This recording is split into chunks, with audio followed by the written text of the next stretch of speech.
Bonjour à toutes et à tous et bienvenue dans notre point de situation matinal. Nous sommes le 30 avril 2026.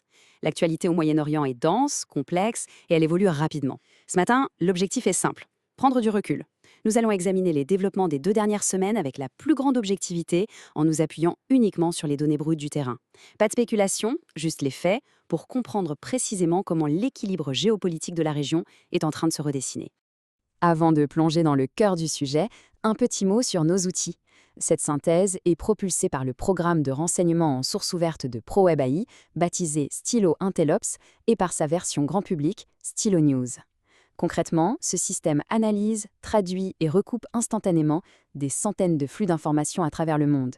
C'est ce qui nous permet de vous offrir une lecture de la situation totalement neutre et factuelle. Bien, voyons maintenant ce que disent ces données. Si l'on regarde les 14 derniers jours, nos radars s'allument principalement sur 3 zones de tension. C'est le cœur de notre dossier ce matin. Premièrement, on observe une dégradation très nette du cessez-le-feu à Gaza, qui tenait pourtant depuis 6 mois. Deuxièmement, plus au nord, les affrontements tactiques s'intensifient dans le sud du Liban. Et enfin, troisièmement, on assiste à de sérieux face-à-face navals dans les eaux du détroit d'Ormuz. Ces 3 théâtres ne sont pas déconnectés, ils s'influencent mutuellement. Commençons par la bande de Gaza. Les relevés spatiaux et stratégiques identifient très clairement les secteurs de combat les plus intenses en ce moment. L'activité militaire se concentre tout particulièrement autour de Khan Younes au sud, mais aussi dans le nord, du côté de Jabalia. Malgré les accords signés en octobre dernier, l'estimation est sans appel. Le cessez-le-feu s'effrite à vue d'œil. Les frappes de drones israéliens d'un côté et les manœuvres des militants du Hamas de l'autre se poursuivent. Sur le terrain, les conditions de paix ne sont tout simplement plus respectées. Et le constat est assez similaire sur notre second front, le long de la ceinture frontalière au sud du Liban. Les images satellites et les rapports locaux témoignent d'engagements tactiques ininterrompus entre les forces israéliennes et le Hezbollah. Tout cela se joue principalement le long du fleuve Litani et autour de la ville de Binj Dibeil. Les données documentent systématiquement des attaques de drones du Hezbollah visant des blindés, suivies par des frappes de représailles israéliennes. Et le paradoxe, c'est que tout cela se déroule en même temps que le dialogue diplomatique mené par les États-Unis. La réalité militaire reste extrêmement volatile. Alors comment interpréter ces incidents? Le moteur d'analyse a isolé 3 schémas de fond très clairs. D'abord, le refus catégorique du Hamas de rendre les armes. Le groupe voit tout désarmement comme un piège et cherche avant tout à maintenir son contrôle. Ensuite, on note la volonté stratégique du Hezbollah d'entretenir ses escarmouches de basse et moyenne intensité juste sous le seuil d'une guerre totale. Enfin, il y a l'affirmation de l'Iran. La preuve la plus frappante est la récente saisie du porte-container Epaminondas par les gardiens de la Révolution, une réponse directe et calculée au blocus naval américain. Évidemment, tout cela produit des ondes de choc massives. À l'échelle locale, la situation humanitaire s'alourdit. Médecins sans frontières alertent sur une privation systématique d'eau à Gaza, soulignant l'effondrement des infrastructures. Au niveau national, Israël, le Liban et l'Iran sont forcés de réviser constamment leur posture de sécurité. Et à l'international, les répercussions sont mondiales. Les marchés de l'énergie tremblent, les coûts du fret maritime s'envolent et la diplomatie se fracture. L'expulsion par Israël de l'Espagne du centre de coordination de Gaza en est la parfaite illustration. Pour bien saisir pourquoi la diplomatie patine autant, il faut observer l'écart entre les exigences des deux camps. La position d'Israël est ferme.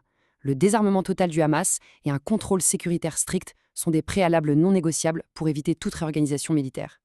De l'autre côté, le Hamas s'y oppose farouchement. Pour eux, la résistance armée est existentielle. Ils exigent un retrait complet des forces israéliennes et des améliorations humanitaires avant la moindre concession. Avec des positions aussi diamétralement opposées, on comprend mieux pourquoi le Conseil de paix stagne. Et cette logique de collision se retrouve en mer, dans le détroit d'Ormuz.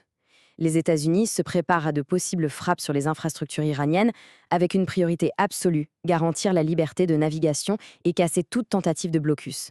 Face à eux, l'Iran déploie des tactiques navales asymétriques. L'objectif de Téhéran est d'affirmer sa souveraineté sur ses routes commerciales critiques, rejetant ce qu'il considère comme une ingérence étrangère. Dans ce contexte sous haute tension, ce qui se passe sur les réseaux sociaux est un excellent baromètre. Nos systèmes surveillent l'espace informationnel en continu. Actuellement, les mots dièses qui génèrent le plus d'engagement à l'échelle planétaire reflètent exactement nos 3 zones de crise. On retrouve les hashtags Lebanon Ceasefire, Strait of Hormuz et bien sûr Gaza. Analyser ces millions de données en temps réel nous permet d'avoir un coup d'avance, non seulement sur les mouvements sur le terrain, mais aussi sur les basculements de l'opinion publique. Et justement, l'opinion publique mondiale est fascinante à observer en ce moment, car elle est littéralement fracturée en 3 blocs de taille égale. Un premier tiers de l'audience mondiale milite activement pour une désescalade diplomatique et un cessez-le-feu immédiat. Un autre tiers, au contraire, soutient la manière forte, approuvant les interventions militaires pour sécuriser la région et les routes maritimes. Enfin, le dernier tiers exprime une véritable angoisse, craignant qu'une simple erreur de calcul ne plonge tout le Moyen-Orient dans une guerre ouverte. Concrètement, qu'est-ce qui nous attend à court terme? Les algorithmes prédictifs sont assez clairs sur la suite des événements. Il y a une très forte probabilité que les cessez-le-feu actuels, déjà très fragiles, expirent définitivement. Nous anticipons également un niveau de menace nettement accru pour les diplomates et les militaires occidentaux sur place, en particulier au Liban et en Irak. Enfin, les guerres par procuration devraient continuer. L'Iran choisira très probablement de soutenir les actions de ses alliés plutôt que de s'engager dans une frappe frontale dans l'immédiat. Toutes ces données convergent vers la question centrale de la matinée. Quand on voit des positions aussi bloquées, des pressions internationales aussi intenses et des accords qui volent en éclats, Israël, Gaza et le Liban ont-ils encore une chance de trouver la paix à court terme? C'est tout l'enjeu du moment et c'est exactement ce que tentent de déchiffrer les chancelleries du monde entier à l'heure où nous parlons. Cette synthèse matinale visait à vous donner les bases factuelles de la journée. Mais pour aller vraiment au fond des choses, pour explorer les scénarios de sortie de crise et entendre l'analyse approfondie de nos experts, nous vous invitons à écouter le podcast complet Intelligence Update. Il est disponible dès maintenant sur toutes vos plateformes d'écoute préférées. Et pour accéder à l'information continue propulsée par l'intelligence artificielle, rendez-vous sur notre site www.stylonews.com. Merci de votre fidélité, passez une excellente journée et gardez toujours un œil sur les faits.